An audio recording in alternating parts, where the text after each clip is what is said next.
خزيان الخبي وهدي بازخ من نوخن اتلن فقرة خلقت اديو ضيفة حلقة اليوم هو راح يكون نصر حاجي مدير اعلام مجلس الروحاني الاعلى الازيدي. اهلا وسهلا، صباح الخير استاذ نصر.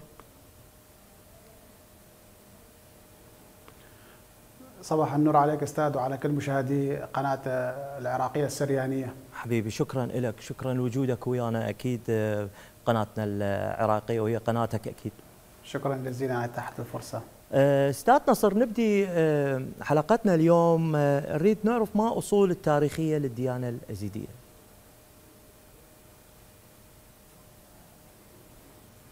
نعم استاذ، اكيد يعني نتكلم عن اليزيدية من المهم جدا نغوص ونغور في اعماق التاريخ، لان هذه الديانة تمتد الى اعماق تاريخية تصل الى ميلاد ميزوبوتاميا والى وادي الرافدين، سواء كان في اعالي بلاد وادي الرافدين او حتى في وسط وجنوب بلاد وادي الرافدين. اليزيدية كجذور تاريخية تمتد إلى جذرين أساسيين حسب الباحثين في هذه الديانة والمختصين، أنه الديانة اليزيدية تعود إلى جذر زاكروسي يعود إلى بلاد ميزوبوتاميا وإلى بلاد زاكروس وإلى الكرد وإلى ميديا على الأساس، والجذر الآخر ممكن يعود إلى بلاد سومر ويعود إلى بابل وآشور. كيف ممكن نستدل على هذه الأصول؟ نستدل عليها من خلال الطقوس والعادات والمراسيم الدينية والاجتماعية اللي ما زالت مستمرة لحد اليوم بين اليزيدية ويمارسوها في أعيادهم ومناسباتهم الدينية. نعم. يعني استاذ حضرتك المعتقدات، تشكيل المعتقدات الأساسية للديانة الأزيدية. نعم، المعتقدات الدينية عند اليزيدية مرت في 3 مراحل حسب ما كان في الفكر الديني القديم. في البداية كانت هي عبادة الطوطم وعبادة الأشجار وعبادة الأحجار اللي لحد اليوم هي ممكن تتلمس هذه الأشياء، مثلا أشجار مقدسة، أماكن مقدسة. المرحلة الثانية كانت عبادة الأسلاف، أنه كيف نحن نقدس الأجداد، نقدس الآباء الكهنة أو الآباء القدماء، ولحد اليوم احنا مثلا عندنا الأولياء، عندنا الشيوخ اللي هم مقدسين. المرحلة الثالثة كانت هي مرحلة التوحيد أو الوحدانية، بعد ما مجيء الشيخ عدي عليه السلام عرف اليزيديون مثلا التوحيد وكانوا أكثر وحدانية، رغم أنه الكثيرين يرجعون أنه إبراهيم الخليل، النبي إبراهيم الخليل عليه السلام هو من أبناء اليزيدية وانطلق من عند اليزيدية إلى باقي الشعوب والقبائل. فهذا تقريبا أبرز المحاور أو أبرز الأشياء اللي هي تعتقد بها اليزيدية. والوحدانية طبعا بالله الواحد الأحد لا شريك له لا مثيل له، هو يعني يجسد اليوم في فلسفة وميثولوجيا الديانة اليزيدية. تمام. أستاذ، ما هو الكتاب الجلوة ومصحف الراش لدى الأزيديين؟ نعم، حقيقة هناك كتابين كان معتمد لدى اليزيدية.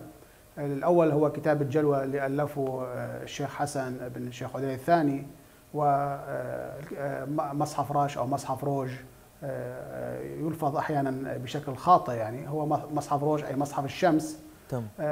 فهذه الكتب حاليا هي غير موجودة وغير معتمدة.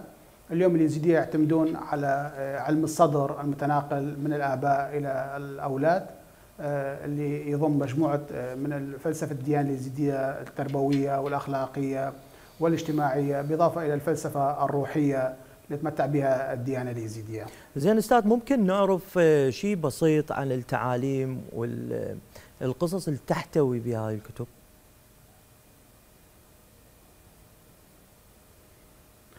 نعم طبعا، لليزيدية أيضا مجموعة من القصص ومن الحكايات اللي تجسد التراث الديني والروحي لليزيدية.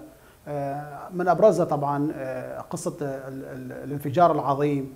أعتقد أو أقدر أجزم بأن اليزيدية سبقوا حتى العلماء في معرفة الانفجار اللي حدث، الانفجار العظيم يعني في فلسفة الديانة اليزيدية بأن الرب كان يجلس على الدرة أو على العرش، بعدين كيف انفجر هذا العرش وتكون منه هذا السديم وهذه المجرات والكواكب والأرض.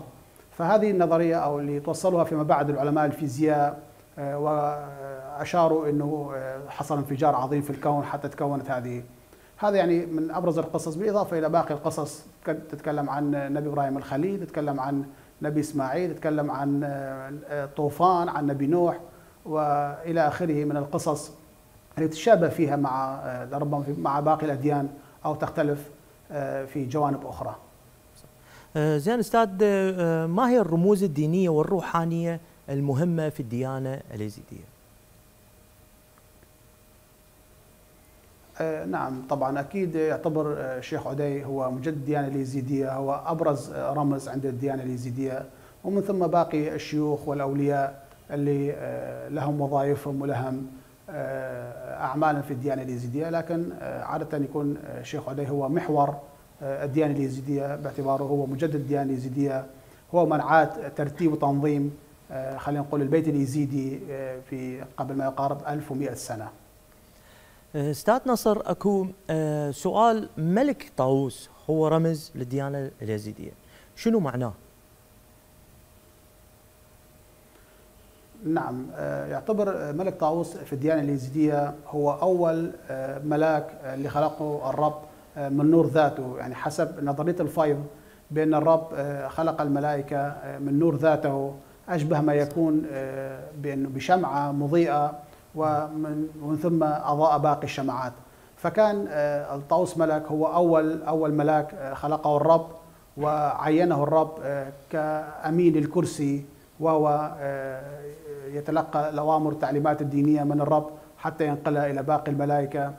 وعليه عندما كلف الرب طاووس ملك مثلا في تكوين هذا الكون أو في تكوين خلق آدم وخلق حواء، فكان هو أول ما يتلقى هذه التعليمات وينقلها إلى باقي الملائكة حتى ينفذون هذه الأوامر. نعم. أستاذ نصر، كيف يتم تنظيم هيكل المجتمع اليزيدي، وما هو دور الرجل رجل الدين طبعا بالمجتمع؟ نعم طبعا المجتمع الديني اليزيدي يتكون من هيكلية، هذه الهيكلية كانت تسمى في السابق محفل، اليوم يطلق عليه المجلس الروحاني اليزيدي الأعلى. هذا المجلس الروحاني يقف على رأسه سمو الأمير اللي يمثله اليوم الأمير حازم تحسين سعيد، ومن ثم مرتبة البابا شيخ، ومرتبة البابا بيشمام، ومرتبة شيخ الوزير ورئيس القوالين. هذا الهيكل هو أعلى مناصب دينية في الديانة اليزيدية، ومن ثم يأتي رجال دين في مراتب أخرى يتبعون هؤلاء رجال الدين من أجل إتمام مراسيم الدينية، وكل شخص من هؤلاء رجال الدين له مهمات وله وظائف دينية يؤديها بحيث أنه ما تتعارض أو ما تتضارب مع باقي رجال الدين. فعندما مثلا نشوف أحد الطقوس الدينية أو مراسيم الدينية، نشوف أنه كل شخص يجلس في مكان محدد وله وظائف محددة في وقت معين، فلهذا أنه الأمور الدينية تمشي بهذه السياق أو بهذا الخطوات. زين أستاذ نصر، ممكن نعرف شنو المراسيم بالطقوس الدينية في الديانة اليزيدية؟ نعم، حقيقة هناك عدة مراسيم أو عدة أعياد للديانة اليزيدية، من أبرزها عيد التجمع أو عيد الجماعية اللي يصادف عادة في شهر العاشر تشرين الأول أكتوبر. يستمر هذا 7 أيام في معبد لالش، ويحضروا اليزيديين من داخل العراق ومن خارج العراق. كل يوم من هذه الأيام هناك طقس ديني يؤدى في معبد لالش، وعلى استمرار اليوم يعني من الفجر وحتى غروب الشمس ممكن نشوف عدة مراسيم دينية. من أبرزها هو طقس السماء.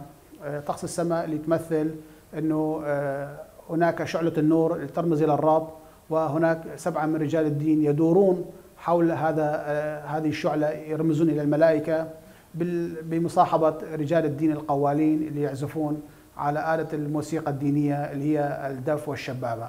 هذا ممكن نشوف هذا الطقس في 7 أيام، وعادة يجرى في الليل.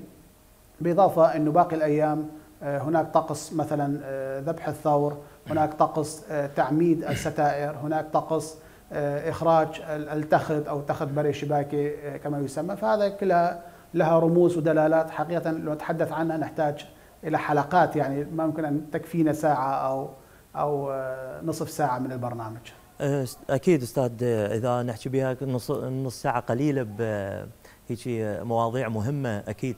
استاذ هسه تكلمت عليهم هم هاي المناسبات والاعياد. اذا كانت مناسبات واعياد اكيد الراس طبعا السنه يعني هو عيد الجماعيه هو واحد من الاعياد. عيد راس السنه اليزيديه ممكن نعرف عليها؟ عيد راس السنه اليزيديه استاذ صالح، عيد الصيام هذا بشكل عام، عيد النبي خضر الياس هذا بشكل عام لعموم ابناء الديانه اليزيديه. بالاضافه انه هناك اعياد خاصه في رجال الدين، عيد مربعينيه الصيف، عيد مربعينيه الشتاء، هذا يكون فيها الصيام خاص لرجال الدين حصرا. تمام استاذ، كيف تتوارث اللغه والتراث اليزيدي عبر الاجيال؟ أنا تحدثت قبل قليل بأنه العلم الديني أو العلوم الدينية تتناقل عن طريق الصدر يعني شفاهيا. فمثلا رجل الدين يبدأ يعلم أبنائه، يعلم الناس المقربين منه هذه الأفكار أو هذه الأقوال والنصوص الدينية. طبعا لدينا العديد من الأقوال والنصوص الدينية اللي تشمل فلسفة الديانة اليزيدية من الخلق، من الخليقة، وإلى فلسفة الطقوس وفلسفة الأخلاق وإلى آخره. فبما أنه اليزيدية تتوارث هذا التراث بشكل شفاهي، فيبقى ملزم أنه يبدأ الأب أو المعلم يعلم الباقين. وهناك نقطة مهمة جدا لابد أن أشير لها، بأن المناصب الدينية أو الوظائف الدينية في الديانة اليزيدية هي وراثية. يعني مثلا أنه ما ممكن شخص من عموم اليزيدية يصير بابا شيخ أو يصير ياخذ منصب ديني، يعني هي محصورة في عوائل محددة. مثلا رجل الدين القوال هم عوائل محددة ممكن يصيرون قوالين أو شيوخ أو بير إلى آخره. فلهذا هو ملزم هذا الشخص أن يعلم ابنه، يعلم ابن أخوه، أو يعلم المقربين منه من عائلته، حتى يبدون يتوارثون هذه المهنة أبا عن جد. تمام استاذ، احنا تكلمنا عن التعاليم والقصص اليزيديه. ممكن نعرف هاي التعاليم والقصص شلون تأثر في حياة المجتمع اليزيدي؟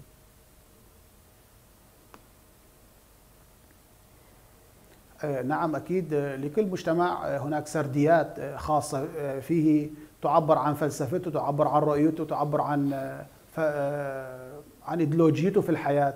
فأكيد دائما احنا الديانة اليزيدية تحث على الخير، على المحبة، على السلام، على التعامل مع الآخر بشكل محبة، بشكل سلام. يعني ما ممكن أنه تحث على العنف أو على الكراهية أو على الحقد.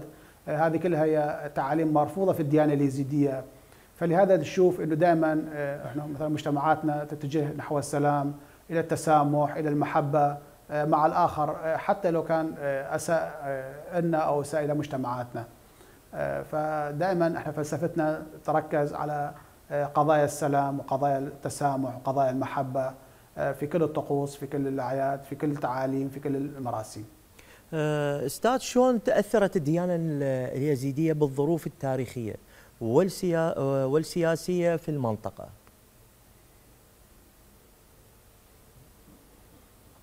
نعم، نتكلم عن الظروف التاريخية. مرت اليزيدية اليوم ب 74 حملة إبادة جماعية من زمن الدولة العثمانية وبعد الدولة العثمانية وإلى آخر هجمة شرسة إرهابية اللي هي تنظيم داعش الإرهابي في مناطق اليزيدية. فهذه أكيد تركت مخلفات تاريخية وجغرافية على واقع اليزيدي.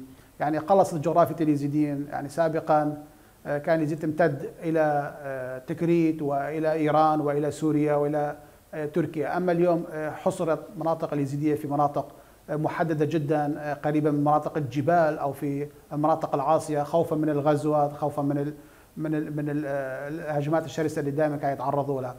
فأكيد كل الأوضاع اللي تمر سواء كانت سياسية أو أمنية تؤثر على واقعنا وتزيد من معاناة وصعوبات المجتمع اليزيدي. لكن مع هذا في كل حملة وفي كل مرحلة تاريخية كانوا يخرجون أقوى، وحافظوا على كيانهم وعلى ديانتهم وعلى شعبهم لسنين ولآلاف السنين طويلة.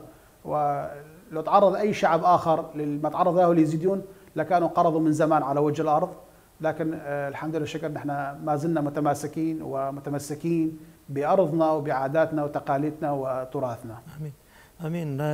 ربي يحميكم أكيد من كل شر أستاذ نصر. شكرا لك، شكرا لحضورك. يحفظ الجميع، في قناتنا، من وقتك أكيد. شكرا لك. إلى الفاو. شكرا لك، مع السلامة.